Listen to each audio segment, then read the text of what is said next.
I didn't intend to do a video like this today, but some of these comments that I get are so funny, are so, man, sad hams, my friends. This time on K6UDA Radio.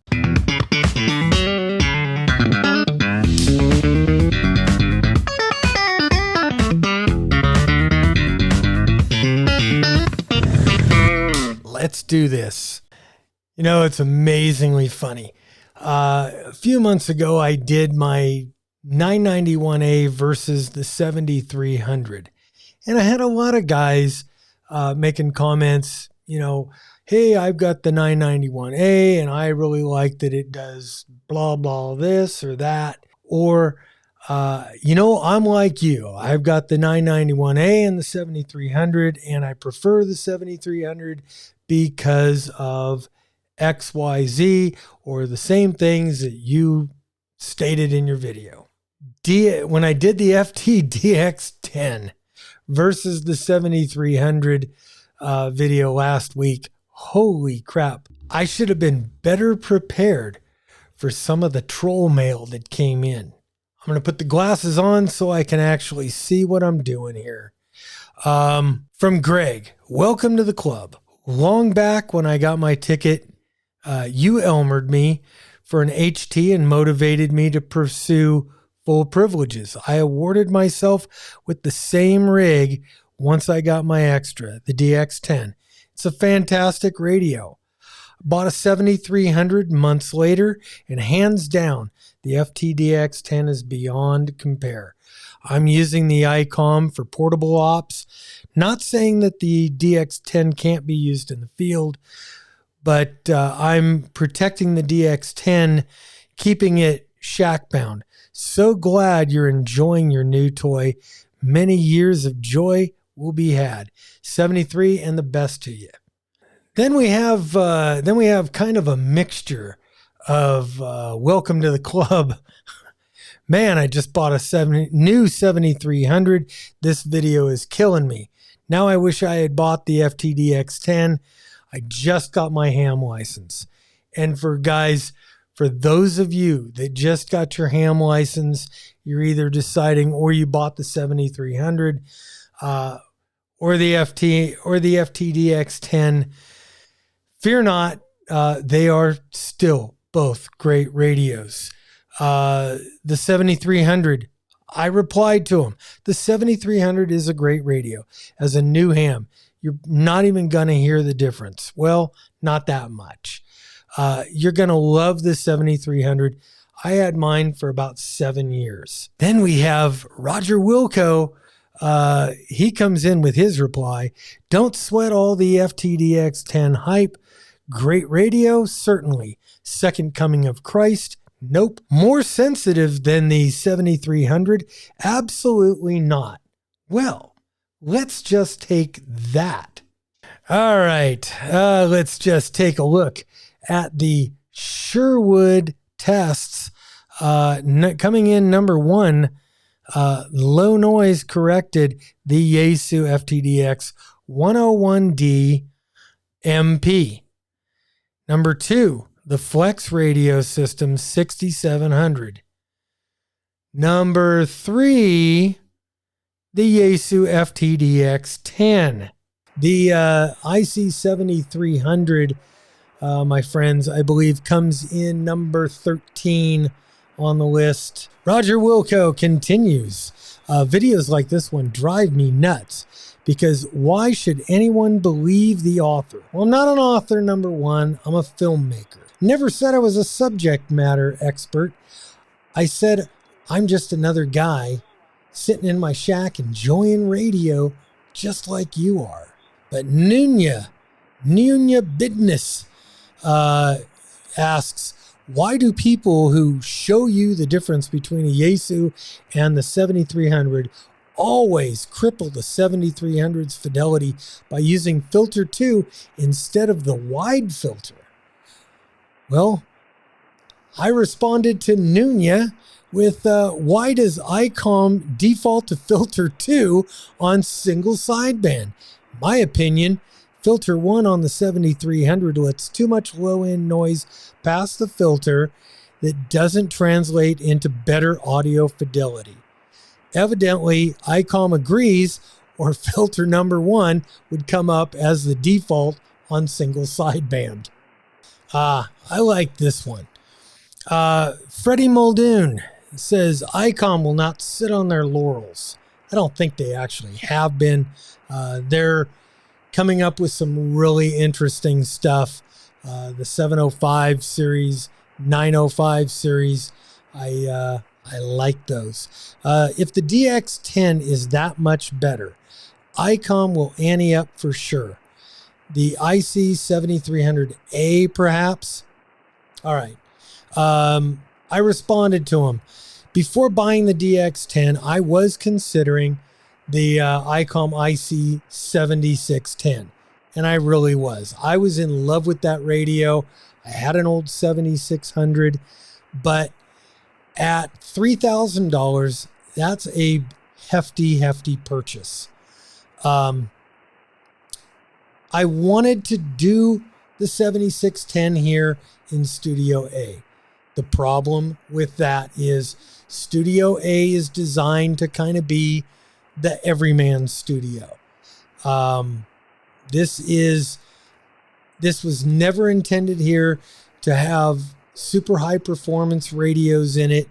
It was never intended to have multiple antennas to pick from and all the things that I've got out in Studio B. Studio A is basically a place where we can experiment and use entry-level stuff. And I'm not saying everybody's a troll, because they're not.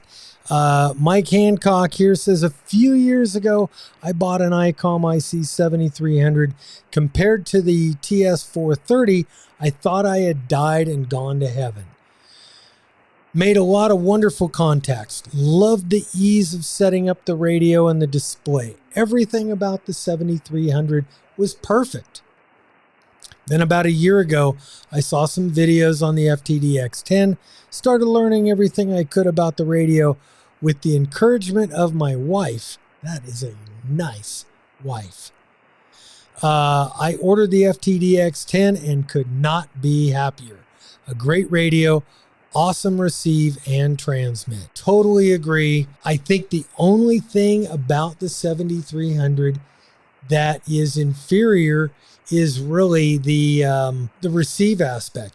It is not nearly as sensitive, in my opinion, and obviously in Rob Sherwood's opinion, as the FTDX10. Number 3, guys, number 3 on the list, Nunya Business at K6UDA. They are not the same price point. 7300 is currently $1,000 with rebate, while this DX10 is $1,400 on sale. For a lower tier radio, that is fairly substantial. That being said, yeah, the 7300 is a bit long in the tooth because it is a much older model than the DX10. That's why I own a 7610. And I would not even trade for the DX101, which cost more than the 7610. The Yaesus are an ergonomic mess. They have great receivers, but crappy band scope colors and functionality compared to the 7610. And the 3D thing, what a complete joke. If I owned a 101 or the DX10, I would play around with 3D for about 5 minutes and never turn it on again. I'm not much for video games. All right, let's just take a look at the ergonomics of the FTDX10. Let's take a look at the screen. And because Nunya, whatever you want to call yourself, you're so down on the band scope. You know what? Hey, if you don't like the color of the band scope, let's go here. Let's pick color. And, oh, you know what? You want all blue? you can have all blue. Oh, you know what? We can use the CS button here on the side, and we could bring up the grass on the band scope. We could bring that up without adjusting anything else. I kind of sometimes like to have different colors in my band scope. Maybe I want yellow grass. I don't know. Let's do that. Oh, you know what? Hey, I want to see the whole band really quickly. There we are. There's a whole lot of band. I can actually go to 1,000. But that's, I can't really see what's going on there. So let's knock it down to 2. Maybe I want that to go slow. No, I don't like it slow. Maybe a little bit fast. Maybe a little bit faster. I don't know. I want to add a preamp. Very, very easy. I can just add a preamp right there. Oh, you know what? If I want a multi-scope, kind of like what you get on the 7300, I could do that very easily. I can actually do that 3D scope. Hey, there it is. And, don't really like that color, so let's go back to this. No. Yeah. I like this. I like my green grass. I can just touch the screen, and I can bring it down to half. I can bring it down to a quarter in the history, and have a lot of oscilloscope in there. I kind of like it there. I like that. Turn the multi on if I want. Nah. What's my span? Yeah, you know what? I want it a little bit wider. Super, super easy, guys. So, yeah, the 7300, little bit long in the tooth. Been around 7-8 years. And it's had a fantastic run. I mean, I don't think for a $1,000-ish radio, Icom could have asked for a better run. There's nothing wrong with the radio now. I imagine Icom's probably still selling hundreds, if not thousands, of those radios. But, every dog has his day. And I think Yaesu is the new dog on the block as far as HF and as far as getting it right. No more with these new radios do they have those ugly nested menus. Now everything is bright, it's functional, it's easy to read. The screens are super easy to read. The band scopes, I would say, is every bit on par with anything that Icom has put out to date. I think it's actually in some ways better because it's more configurable. I kind of disagree. I think right now, dude, the FTDX line is kicking ass on the Icom. Still an Icom fan, and you know what? If Icom comes out with something that kicks this one's ass, I'll buy that too.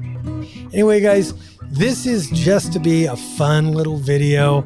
I love poking fun at people who poke fun at me. I love getting on the trolls, man. Anyway, again, if you haven't already hit that subscribe button, hit the subscribe button right now. It's free and it helps me out considerably. Also, while you're doing that, hit that bell notification. And if you like the video, please share it amongst your friends, your clubs, whatever, because YouTube obviously ain't sending notices out to anybody that I'm putting anything out. We know that because guys are telling me that. Anyway, guys, that's all I've got today. Hope to see you on the next one. I'm Bob, K6UDA. I'm out of here. 7-3.